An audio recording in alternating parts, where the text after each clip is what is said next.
Hello, this is Amsel Ponte, and welcome to the Newsroom Sessions. Clearly I'm dreaming, and clearly Dar Williams is a figment of my imagination because she can't actually be here. Are you actually here in the flesh? I'm so happy to be here. I'm here. This is really, really exciting. I have been a fan of Dar's since her first album came out, The Honesty Room.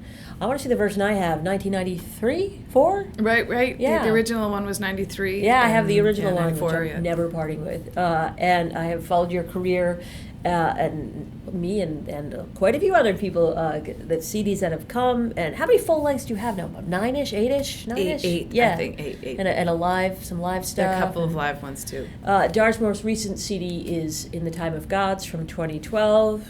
Spectacular, a lot about Greek mythology. What are you working on now? Surely something's cooking. Yeah, I'm. It's funny because I'm working on this thing that's this sort of nonfiction thing about. It's either going to be called "What I Found in 1,000 Towns" or "Every Town Has a Blob," which is based on the fact that. In Phoenixville, Pennsylvania, they renovated an old theater, and they were just kind of getting some mojo back into the main street. Mm-hmm. They have something called a Blob Fest that got more and more popular, and now has 10. It's a screening of the Blob that was filmed around Phoenixville, with a reenactment scene where people go into the theater because the Blob came into the actual theater that they renovated. Okay, that is... And reenact the fleeing from the Blob. And then there are bands and screenings and sci-fi. And what I've noticed in traveling on a sort of complex level at this point, because I keep on coming back to places and sort of seeing the building process, is that, they find something historic or they find something cultural and they can gather around it in such a way that they grow over time, and that when they take these things seriously, their history and what they have to offer, when they have beautiful waterfalls and things, and they figure out how to take these treasures and bring them back into the community and have the cafes and restaurants and schools benefit from them, they're really cooking with gas, and there are a lot of towns doing that. So I decided to write about what I see and what I think are the things that are building these towns in this sort of post-Aquarian. It's not all about love and lentils. It's really... Love and lentils. It's a lot about sort of finding common projects and how people work on them and make everybody benefit from them. That is really bringing back the American town. That's interesting me. That's what I'm writing about. And Fantastic. Then I realized my songs have there are a lot of different kinds of relationships in my next song, and you can argue that all my songs are about relationships, but these are all about the different kinds of relationships we have to time and each other in time and space. So it's almost like kind of pulling out that cool richness that I'm finding in towns and finding characters that thrive there and only there, who really can't deal with a faceless environment, need something that feels like a town. So here we are in February, so we perhaps early 2015-ish? Yes, we're looking at early 2015. I was going to do an album in the fall of this year, but we announced that it was the 20th anniversary of The Honesty Room. And who knows where the time goes, people. A lot of people responded to that. And then we had this tech-savvy young woman in the office who kept it going on Facebook, like, when was the first time you heard it? So, what is do you cover her songs? I remember. Yeah, and I was like, everyone's going to get sick of this. But then No. I kept on enjoying all the feedback. I mean, it was a very strong memory. Well, it was a very strong record, and it still is. Thank you. So anyway, so we're going to make this year about recreating the album and kind of going back in time and kind of setting that in time, and then I'm going to have this album come out very early next year. Fantastic. This time it should be out. I forgot to mention that Dar is in town for 2 shows at One Longfellow Square. I'll be going to one of them. Cannot wait. So the world, we'd be remiss if we did not talk about this. The world lost a dear friend the other day, and certainly you lost a friend in the person of Pete Seeger. You've known Pete for many years, and you live a couple miles from him. Is that correct? That is correct. We met in 1998 because it turns out I think he had Lyme's, and so his voice was really not in the groove, and so I he and I spoke, and I did Conan O'Brien with him. No kidding. and I didn't know and it's that. funny because they did all this makeup on me, and my hair was huge. Is it and on I was all YouTube? like, I gotta be looking that up. Yeah, it was all, and I come out of the makeup room thinking that Pete's just gonna look at me like, oh, look at what you've become. And he was so sweet. He went, oh. That's Like he kept on surprising me by having a lot of dimensions, but then afterwards he put on his little red knit cap and he said, I've got to get off to the strawberry festival because we make strawberry shortcake. He put out the shortcake, and Toshi, his wife, puts on the whipped cream, and then the next person puts on the strawberries, and we make it, and then it's it. And so, he was much more excited about that than the Conan O'Brien show. He was like, oh, this is fine. So then we kept on. That just seems how he rolls. Yeah, and then we kept on running into each other at different places. And then I made the decision to move to his neck of the woods. And then you would be in a car with someone and they'd say, oh, that's his driveway. So we knew where he was. I learned a song from him a couple of years ago, and it was up at his house. So I got to see his house, which is, it looks like a house that you live in after you went into the University of Vermont. So it's got a rag rug and a wood stove and plants and beautiful. That's so great. Thank you for sharing your insight on Mr. Seeger. That's wonderful. Speaking of which, so Dar, you're going to do a couple songs. Yes. And so the 2012 album, In the Time of Gods, is largely based on Greek mythology. However, there's one song called The Storm King that I think I have you convinced into playing. Is that correct? That's right, and that's a retake because the Storm King in mythology, there's Zeus who throws down a thunderbolt if he doesn't like you, and destroys your city. But interestingly, Pete lived across from a mountain called Storm King that was that is a very gentle witness to our whole area. And then I realized Pete was, and I thought, actually, our kings, the ones that we look up to, the father figures, the ones that we truly love are like Pete. They are the gentle witness, and they are the guides, and they are strong, but they are, but there's a gentle quality to their parenting of community. So I wrote this song to remodel everything. No, well said. I'm frankly beside myself that Dar Williams is here with us today. This is Newsroom Session Deluxe. Thank you so much for taking time. Thank you. So we're going to hear Storm King, and I think I've talked her into another request that she'll get to. So Newsroom Session, Dar Williams. I'm Ansel Ponte, and I'm going to stand over in the corner and with stars in my eyes, and Dar is gonna play for us. Thank you so much. Thank you, Ansel.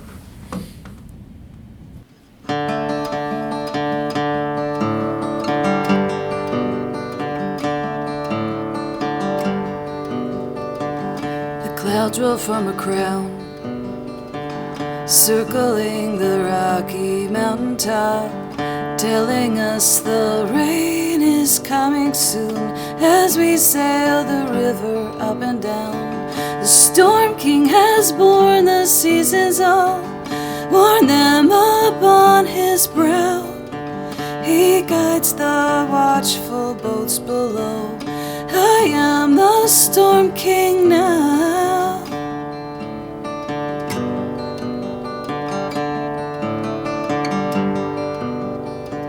He is bemused, sometimes delighted. He sees the trains, the hikers on the hill. In our progress and our industry, may we grow better still. The Storm King has seen us from above, high up upon the starboard bow. He knows the turning of the years. I am the Storm King now. The Storm King has borne the seasons all, worn them upon his brow. He guides the watchful boats below. I am the Storm King now. I am the Storm King now.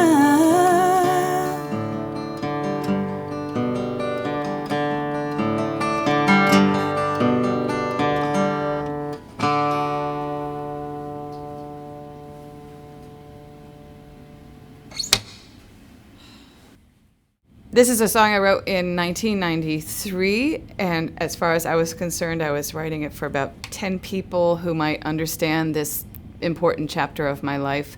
And strangely, it launched my career. It just really changed everything to have written this song in the mid-90s. It's called When I Was a Boy.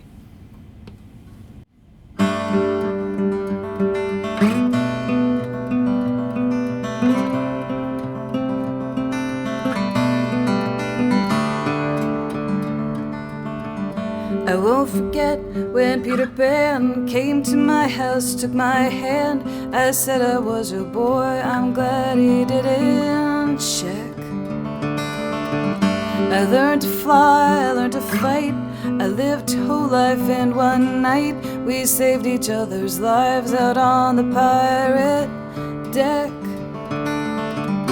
And I remember that night when leaving a late night with some friends, and I hear somebody tell me it's not safe, someone should help me. I need to find a nice man to walk me home. When I was a boy, I scared the pants off of my mom, climbed what I could climb up on. And I don't know how I survived. I guess I knew the tricks that all boys knew. And you can walk me home, but I was a boy too.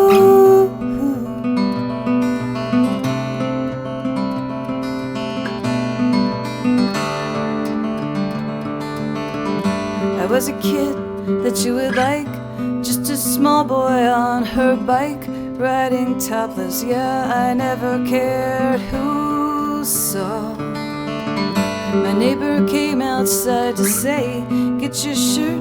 I said, no way, it's the last time. I'm not breaking any law. And now I'm in this clothing store, and the signs say less is more.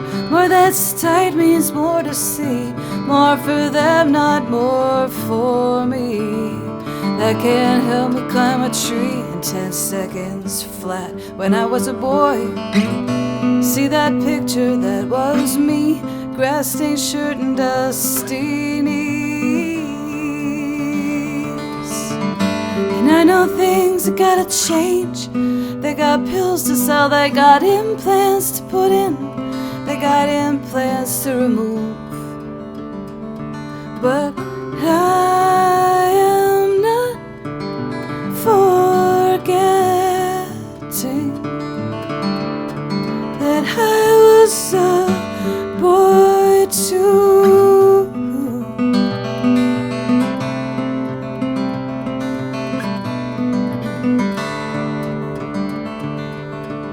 And like the woods where I would creep, but it's a secret I can't keep. Except when I'm tired, except when I'm being caught off guard. And I've had a lonesome, awful day. The conversation finds its way to catching fireflies out in the backyard. And so I tell the man I'm with about the other life I lived. And I say, now you're Top Gun, I have lost and you have won. And he says, oh no, can't you see? When I was a girl, my mom and I, we always talked, and I picked flowers everywhere that I walked. And I could always cry, now even when I'm alone, I seldom do. And I have lost some kindness, but I was a girl too, and you were just like me, and I was just like you.